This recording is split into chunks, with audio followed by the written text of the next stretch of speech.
What's up, Mortgage Coach community? Today I have the one and only Tim Braheem. What's up, brother? Hey man, how are you? You look good. You look good, man. I'm loving that that hair of yours, man. It's who knows where this is going, man. It's been growing wildly for a while now. It's looking good and it's fitting you well. So I love it. Thank you. Good. So Tim, you have just been such an important leader in the mortgage industry for so many years. You've seen ups and downs. I don't think any human being, is prepared for what we're going through right now. And I know you're still coaching a lot of loan officers. So I just want to talk about opportunities and obstacles, because we have both of those in today's market as mortgage professionals. What are some of the opportunities and obstacles you see in the marketplace right now? Yeah, great. Let's talk about opportunities for refis. Let's talk about opportunities to more deeply connect with your real estate partners. And let's talk about the obstacles of missing the opportunity that we all have right now to be gifted some great learnings from this time. So refi-wise, I put out that voice or that video, a week or so ago to my clients 10 days ago. And for those of you that didn't see it, I'm going to recap that. So, it's been a tumultuous ride, right? And yes, I coach about 45 different people in the mortgage business, and they're all, very big producers. And I've been on that ride. My coaches and I have been on that ride with them the last 90 days or so. Everything from credit tightening to, losing programs to having clients think that rates are 0% when they're not anywhere near that. They actually went up. I mean, it's been a rough ride for everybody that's watching this. And boy, it's really been an opportunity to become an expert and to become a wise sage and an educator. And obviously, the tools that Dave provides you with are just absolute tremendous assets for positioning yourself that way. But one of the things that I really want to anchor everyone back into is just taking control. Like, this is a time when you need to be taking control of the relationship. If you allow the consumer, the past client, the referral that you're getting, whatever, to come to you and dictate the tempo, you're going to be taking on a wild ride that's not going to be a lot of fun. So the big thing that I would be doing right now is I would be setting up my future pipeline, and I would be doing that in a very strategic way. And, a question keeps getting asked of me and gets talked about in our inner circles with all of our clients when we do our masterminding calls with, the Josh Meadows and Ryan Grants and Craig Strentz and, Steve Grossman's of the world. It's like, do we segregate? And so let me just first say, I'm not suggesting ever that you not service a client. That's not what I'm suggesting. But what I am suggesting is you act as a smart business person and categorize your database. Okay. So what should be in that category one, section are people that are close to being able to have a refi opportunity if we were to have a little bit of a downward tick of 0.25% or something. And even further synthesizing that, Dave, is who will work with you efficiently, okay? Who will work with your team efficiently? Now, you may say, well, Tim, isn't that like not being kind to the person who maybe isn't as organized?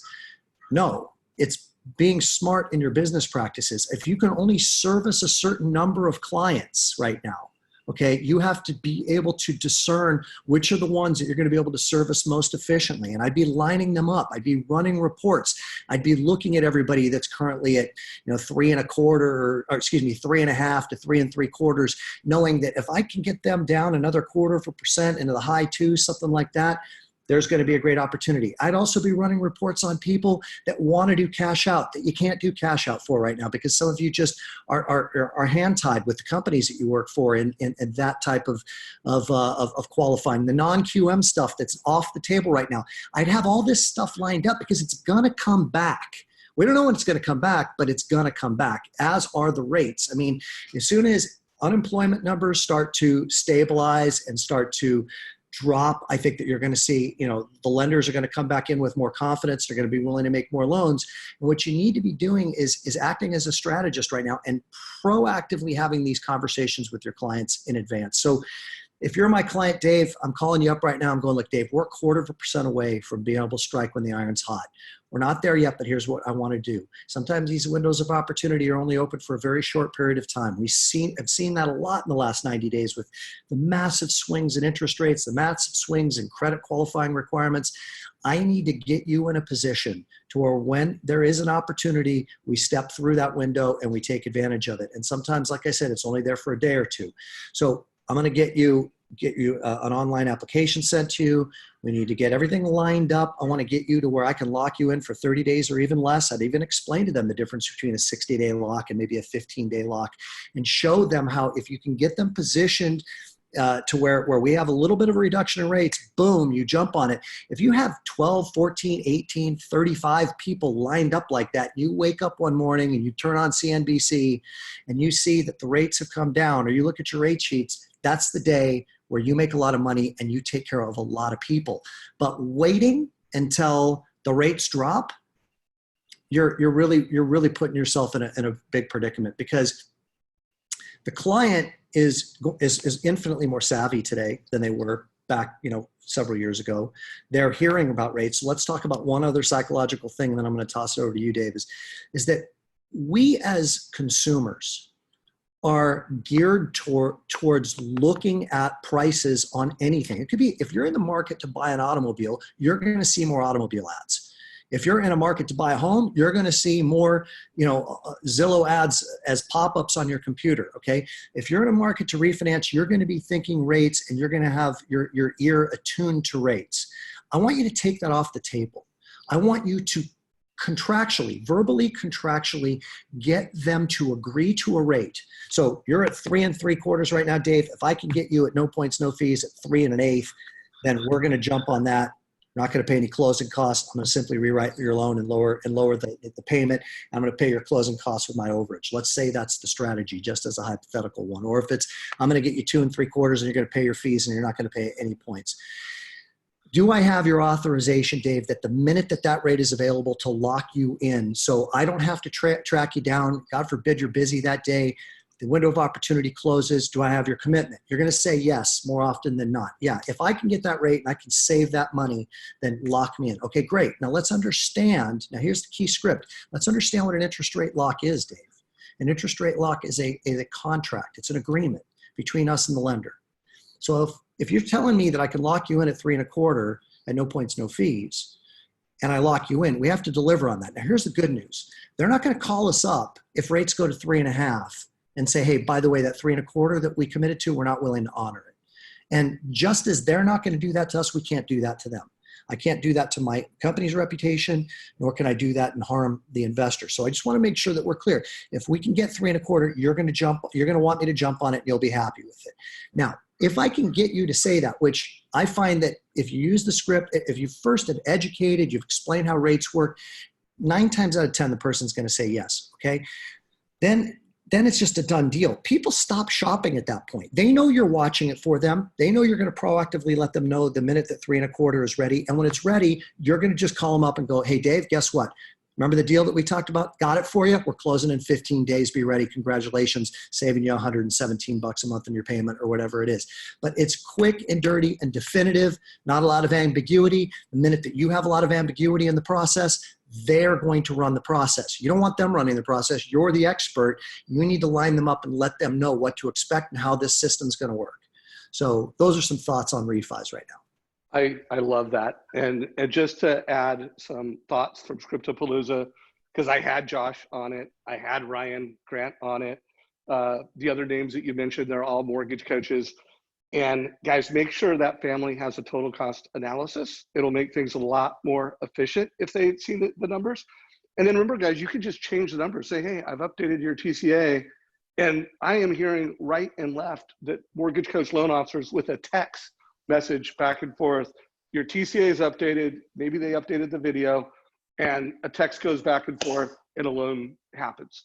So make sure you listen, I mean, you know this from many years ago, but I'll just repeat it. You're crazy if you're not doing total cost analysis on every single one of these borrowers. You're just crazy. I mean, why would you not? Take the extra 10 minutes, because that's all it takes, if that. do your job professionally, you're going to have a much higher conversion ratio when people have numbers in front of them, and you're going to look like an expert, and they're going to roll over and trust you rather than you just being a phone telemarketing loan originator who's just throwing a bunch of numbers at them that they can't even digest. So absolutely critical. So one more idea I want to pull in from Scriptopalooza, and then let's do your realtor strategy. So guys, we had a lot of great scripts on Scriptopalooza this year, but there's a 2-minute video that I have in the Mortgage Coach Facebook group from Jeremy Forcier, and I want to hear what you think of this strategy, Tim. We all know that in your past customer database, not past customer, your current customer, think of every loan that you have in the pipeline. You want to get more referrals from your current pipe. Here's what Jeremy's been doing. He's waiting until the client says thank you, and he knows they're always going to say thank you at some point in the process, clear to close, approval. The client says thank you, and then he sends an email. We'd love to help you. Can you help me with something? My goal this year is to work with more people I like. Can you introduce me to 2 people I should know and 2 people I can work with in the future? So here's the deal, guys. Jeremy is tracking all of his leads, and those are his highest conversion. He's getting 70%. So I want to push and remind you guys to be very strategic with your active databases, because everybody's got a big active database. And at that point that customer says thank you, strategically ask for a referral. If you do those 2 things, what Tim just talked about, you're going through your past customer database, you're making sure your CRM is updated, you're pre-selling the people that you need to, and you're acting your current database for refis at the right time or referrals at the right time, golden. You will make so much money, and it will be so easy. Anything you want to add to that before we transition? I absolutely love Jeremy's strategy. Not remotely shocked that it's working. I'm going to steal a Craig Strent, terminology that Craigie uses all the time. Mortgages under management. I think that that's a really good way to position this. When you're delivering your strategy to the client, the one that I outlined there, we're going to get you approved. We're going to monitor rates for you. This is how the gyrations in the market work. When the window of opportunity opens, we're going to jump through it. This is what mortgages under management looks like, Dave. Now, who else do you know in your life? This is another iteration. I love Forcier's with getting 2 referrals in an email. Sometimes it's a little bit easier for people to just email you right back. But you could also, at that point in time, after the person says, yes, 3 1/8 is my rate that I want, great. I'm going to watch it for you every day until we get it. That's what managing mortgages looks like. Who do you know in your life that would also like me to manage their mortgage free of charge right now? Who could you introduce me to that I can understand their loan terms, put together the same total cost analysis for them, pick a target rate that we've agreed to, and the minute it's there, I get it for them. That's an easy question to ask. You're providing a free service. If every person that you did a loan or that you're currently setting up for a future loan, if 1 out of every 3 gave you a name and you closed half of them, think about how much more money you'd make. And I gave you just super conservative numbers. That's 1 out of every 6. I mean, that's kind of a silly number. If you're really well scripted, like Grant or Metal or those guys or Jeremy, you're probably going to get at least a name out of every other person, if not more. And you're going to close those people. I mean, that's just working smart right now. You don't need to work as hard. You just need to have the proper scripting and work intelligently. So smart, guys. So do both at the point of sale, at the point of advice. When you've given them advice beyond the normal mortgage experience, ask for the referral. I love Craig's language. Jersey also talked about how he did that at the point of sale. But guys, start waiting for that magic moment when the client says thank you. The sequence at that time when they're feeling grateful, they're feeling pumped, you ask them strategically. All right, bro. So guys, if you have more questions for Tim, put them down below, because I'm sure this won't be the last interview. But Tim, what is the realtor strategy? Let's do a couple more strategies. So I think that right now there's, we're kind of coming out of the backside of the worst part for realtors, right? Like at the very beginning of this, depending upon what state you're in too. Like if you're in California, I mean, there was a period of time for probably about 6 weeks where a realtor couldn't even really do business. I mean, it was pretty much all shut down. Now we're starting to see some movement, and we're starting to see that there's actually, I read an article yesterday, there's actually more buyers than there are sellers out there right now, because sellers are a little bit, hesitant to have people, coming through their home with different fears that they may have, et cetera. Right now, and I've been saying this for a couple of months, I think it's still applicable, is right now is the opportunity for you to deepen the relationship with your real estate partners. Empathy. That's the only word that I can really come up with. Have empathy for them. Have empathy for what they're going through. Have empathy for the fears that they might be having right now. And be a resource to them, including putting together Zoom masterminding groups with your real estate agents. I mean, why would you not be doing that? Like, I've been doing it for 3 months with all of my clients that I coach. We've been having a cocktail party once a week. We get together on a Saturday for an hour and a half, mastermind brainstorm. We've been doing it since mid-March, okay? 2 months, I guess it's been now. Why would you not do that with your real estate agents? And don't tell me, oh, because they're competitive with each other and all that. That's really just a story. Like, hey, listen, I want to get together a small group of people and just talk about what you're seeing right now. Maybe you guys can share with each other some pocket listings that you have that you're aware of that are coming up on the market. Help each other sell more homes before it even hits the MLS. What are some things that you're doing to stay in touch with your past client database? And most importantly, touching base with them on a human level. There's a really good loan originator who Scott Bertone coaches. He's down in Orange County. His name's Regan Hagestad. And I was talking to Regan, and one of the things that he was telling me he was doing is he was calling his realtors on FaceTime or on Zoom, checking in with them, sitting on his sofa in his living room, casual, maybe one of his kids on the sofa with him watching TV, and just saying, how are you? How are things going? How's your family doing? How are you managing through this tough time? Remember, it's about relationship building. It's always been about that. They're going to remember when they start to get super busy again, they're going to remember the loan originator who was there as a friend first. Okay, so it doesn't need to always be about you talking business. I love the idea of doing some masterminding calls with your realtors, but I also just love the idea of you shooting a video and or shooting a FaceTime to them. And when they answer, just sincerely asking them, how are you? What are you seeing out there? What do you need my help with? How are you touching base with your past client database? Hey, by the way, here's an inspiring video that I found that I'm going to send to you. Forward it to your past client database so you can be the ambassador of light. That's a phrase that I've been wanting to kind of really impart upon a lot of my clients, is be an ambassador of light right now. There's a lot of darkness. There's a lot of negativity. It's not hard to find it, right? There's tons of bad news out there. What if you were the person who was an aggregator of positive news?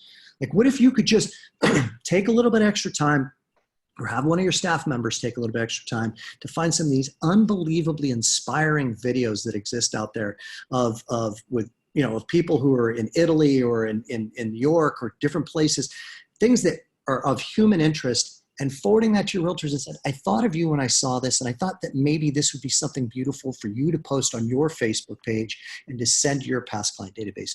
So those are just some ideas, but right now is a golden opportunity to connect more deeply in a time where people are feeling a little bit more vulnerable. Are you doing that, or are you keeping everything on this surface business level?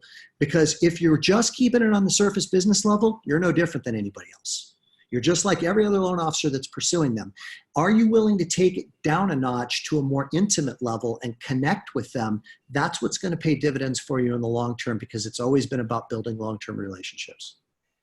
I love that, guys. In Mortgage Coach community, I want to hear, what are you doing to help your realtors connect virtually with their clients? Everybody in mortgage and real estate now, we're having to learn how to connect virtually more, deliver more value.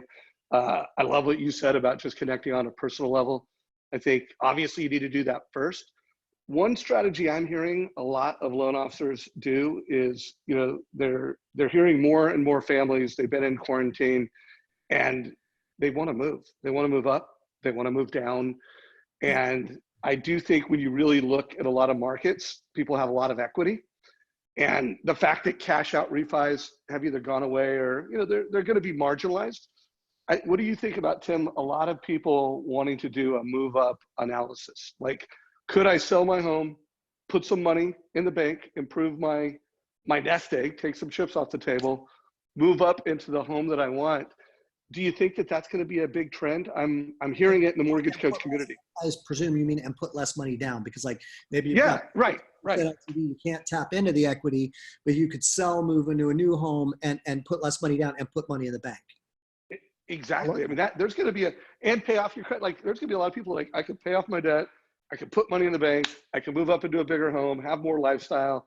I still believe in interest rate or lock in historically low rates. I think that's going to be a big strategy. I think it's a brilliant idea. Josh and I, Metal and I, were talking at the very beginning of this 2 months ago. We were talking about what's the real estate impact going to be on this. And we both agreed at that time, and I think it'll still prove out to be accurate, is that you're going to have a fair amount of people that are going to want to move to the suburbs, to places where there is more space. Okay. I know that, that people that are living in, congested areas of cities are feeling a lot more vulnerable. It's more claustrophobic. There's a lot more restrictions on them. There's a greater risk associated with living in a more densely populated area. But like me personally, and I know that this is your case too, Dave, like I feel super blessed that like I've got a huge backyard. I've got tons of room to go for walks in my neighborhood. That's a very attractive thing for people. So that's another thing that I would be, considering is if you have clients that own homes in densely populated areas, I'd be touching base with them and just feeling it out. Like consider it an annual mortgage review. I mean, you're checking with them. How have you been? How have the last couple of months been? Has this situation prompted you to consider anything different about your housing situation? Has it prompted you to consider wanting to add on? Has it prompted you wanting to consider moving to another area? What are you feeling? I've had 3 different people contact me just in the last 2 months and say, I'm thinking I want to move to Costa Rica. And they know that I know a lot about Costa Rica, but why do they want to move there? They want to be in nature. They want to be away from everything. There are people that are going to be reevaluating what's important to them in their life. Great opportunity right now for you to be checking in with them. They may tell you, I want to move an hour from here to this, more sparsely populated area. That's a great opportunity for you to now start doing homework on what realtor in that area you want to target because you've got an outbound referral to make to them. Okay, so I love that. The more that you're connected with what their needs are, the more you can be the resource to allocate their needs.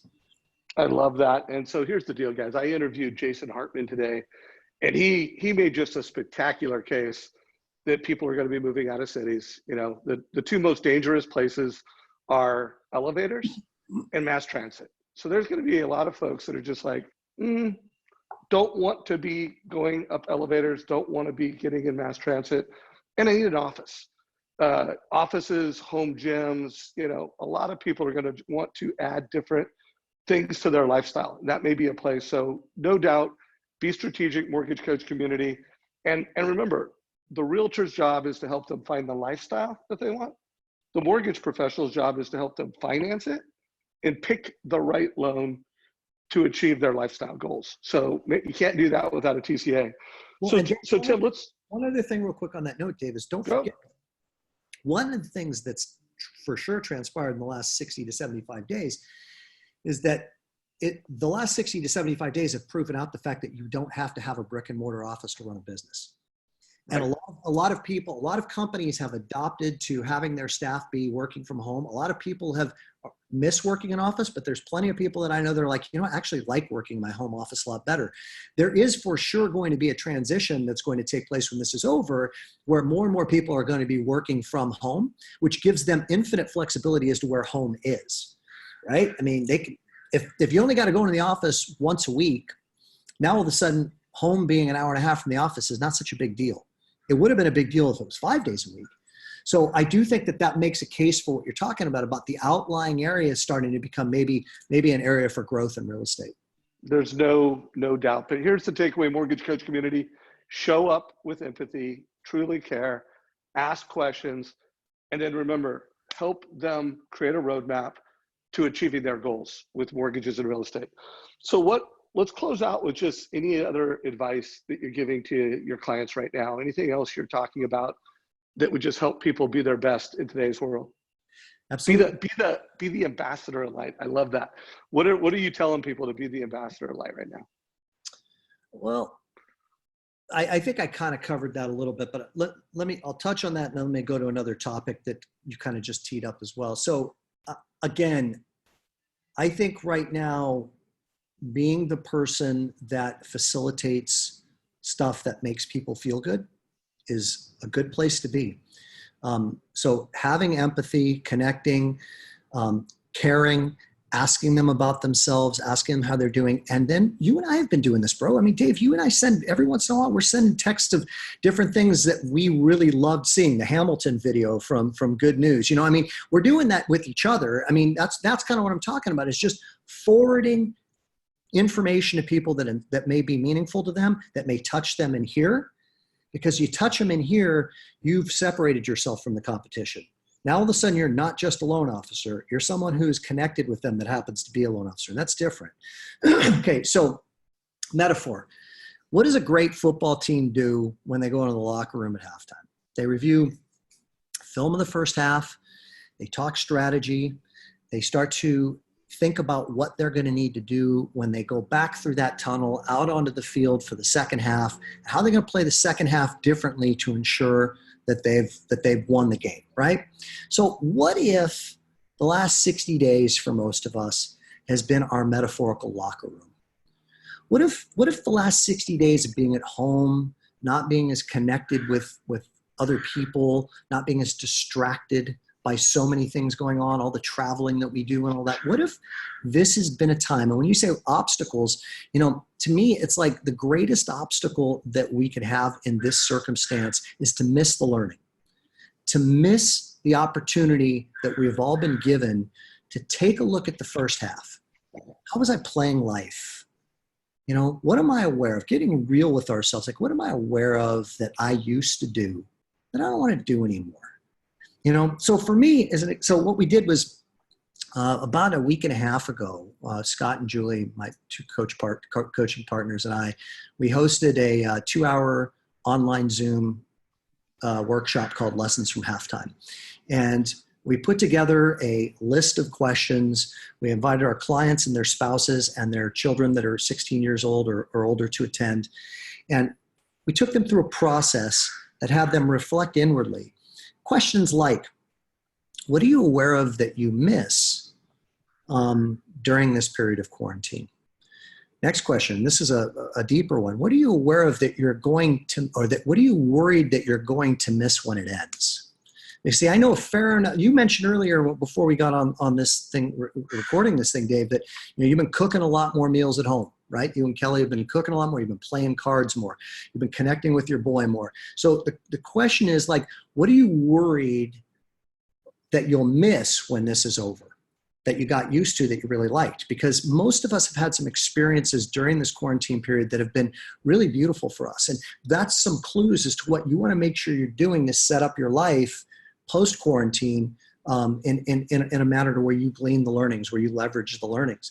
You know, what are you aware of that you have been engaged in that hasn't been healthy for you during this quarantine? So I'll give you an example for me, and you'll probably laugh because you know you have a long knowledge of history with me as it relates to Facebook. So I have concluded, full transparency, that I am an argumentative person. If somebody holds an opposing view to me, I have a difficult time keeping my mouth shut. It's a blind spot. It's a weakness.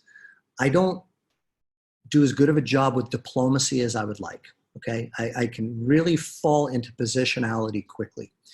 And what I was experiencing, I've never been much for Facebook. I've always been an Instagram.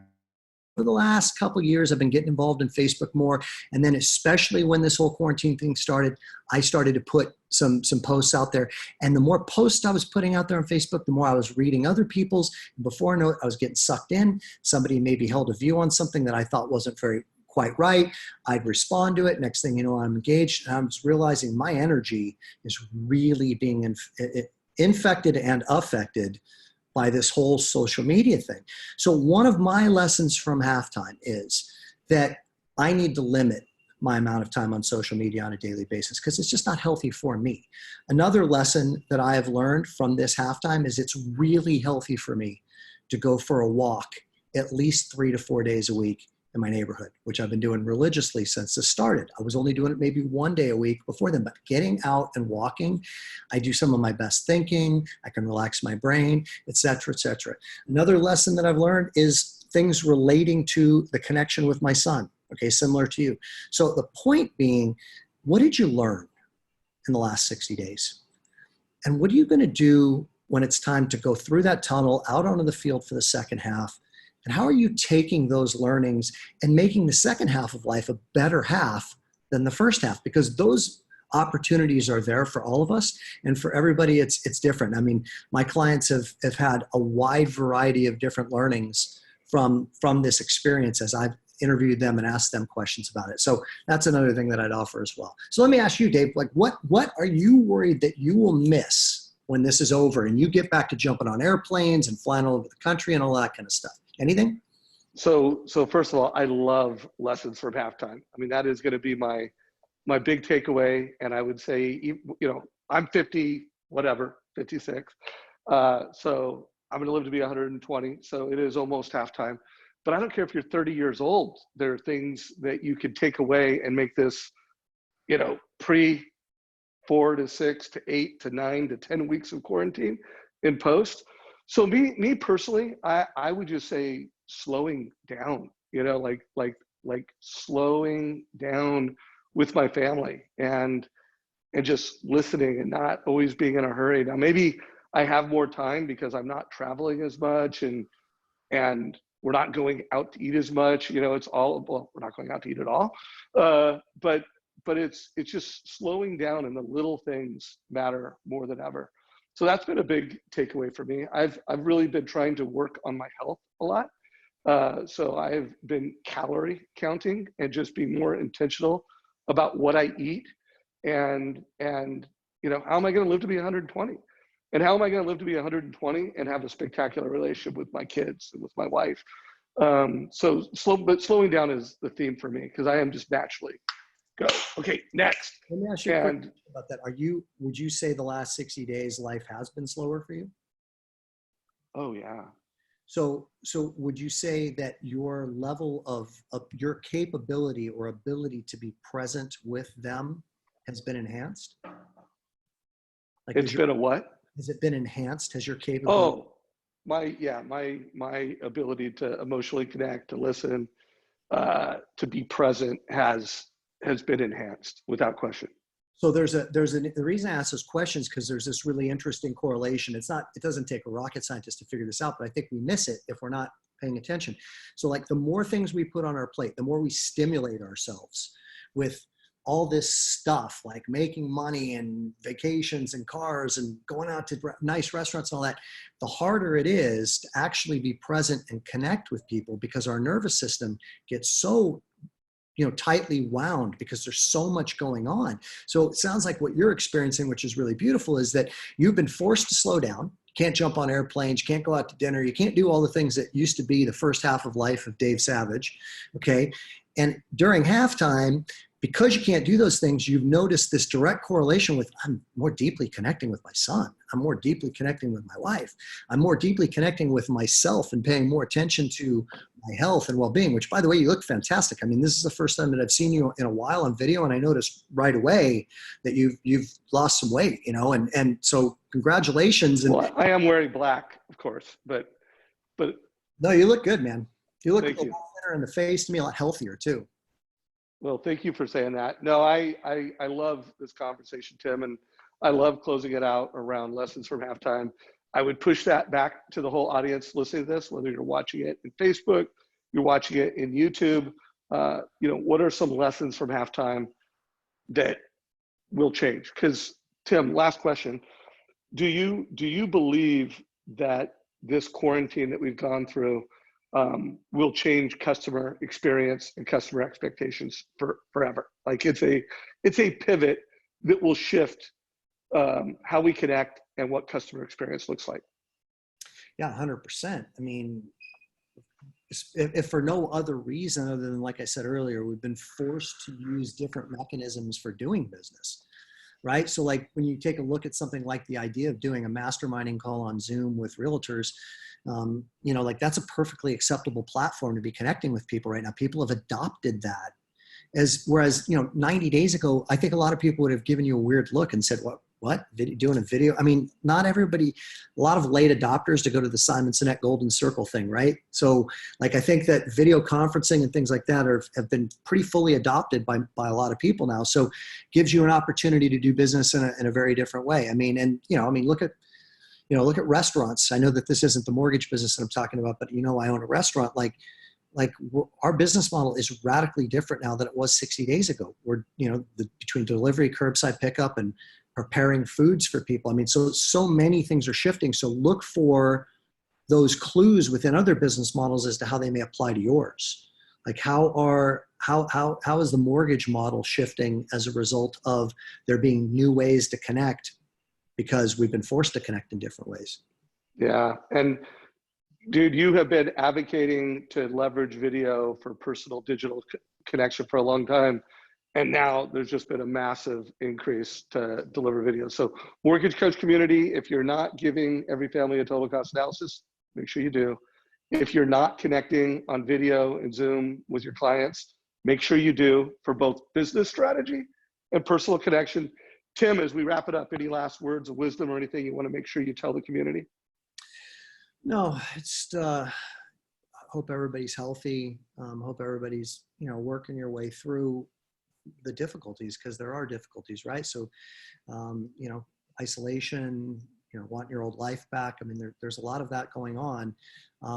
Try to remember that in the discomfort is an opportunity for you to get to know yourself better and to learn a lot about yourself. Try to look inward at what it is that you might be experiencing, and try to leverage the learning so you can make the second half better than the first half.